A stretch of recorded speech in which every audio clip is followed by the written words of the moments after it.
Cyclone मंथा को नहीं ओडिशा रे हाई अलर्ट। साइक्लोन मंथा खाड़ी उपरे प्रबल होई आंध्र प्रदेश कोस्ट निकट को आसुची। ओडिशार दक्षिण और दक्षिण पश्चिम अंचल रे एहार प्रभाव भयंकर हेबार अनुमान रही। एहाकु देखि ओडिशार फायर सर्विस पक्षरु पूर्ण सजागता घोषणा होईची। भुवनेश्वर फायर ट्रेनिंग इंस्टीट्यूट रे टीम गुडी को अलर्ट रे रखा जायची।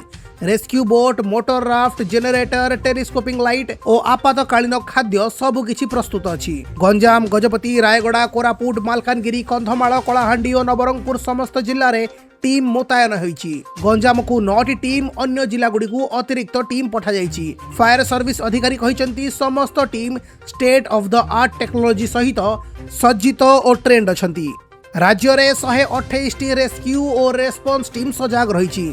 24टी ओड्राफ, 5टी एनडीआरएफ और 69टी फायर सर्विस यूनिट समस्ते वल्नरेबल जोन रे स्ट्रेटेजिक पोजिशन नहीं। मालकानगिरी रे 3टा ओडीआरएफ, गोटे एनडीआरएफ और 8टी फायर टीम, कोरापुट रे 3टी ओडीआरएफ, गोटिए एनडीआरएफ और 14टी फायर यूनिट एवं अन्य जिला रे 10 रु 11 यूनिट सजाग रखा जायछि। एवाक्यूएशन इन फुल स्विंग उपरे कहिबाकू गले एसआरसी ऑफिस अनुसायी समस्त संदेहजनक अंचलरू लोकमानंकु सुरक्षित स्थान को नहीं जाउछंती। एही काम युद्ध स्तर रे चलीछि और आज संध्या 5टा मध्यरे समाप्त हेबार आशा। रिलीफ सेंटर, खाद्य जोगाण और डाक्तरी टीम को सजाग रखा जायछि। आईएमडी अनुसायी मंथा तूफान एबे सर्व साइक्लोनिक स्ट्रॉम रूप में परिणत होईछि।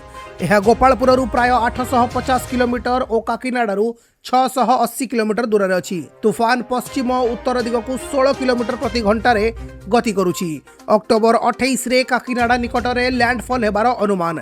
से समय रे पवनर बेग 90 रु 100 किलोमीटर पर्यंत गति करिबो किंबा 110 किलोमीटर पर्यंत मध्य पहुंची पारे। आईएमडी रो वार्निंग समुद्र एक्सट्रीमली रफ कंडीशन रे रहिबो।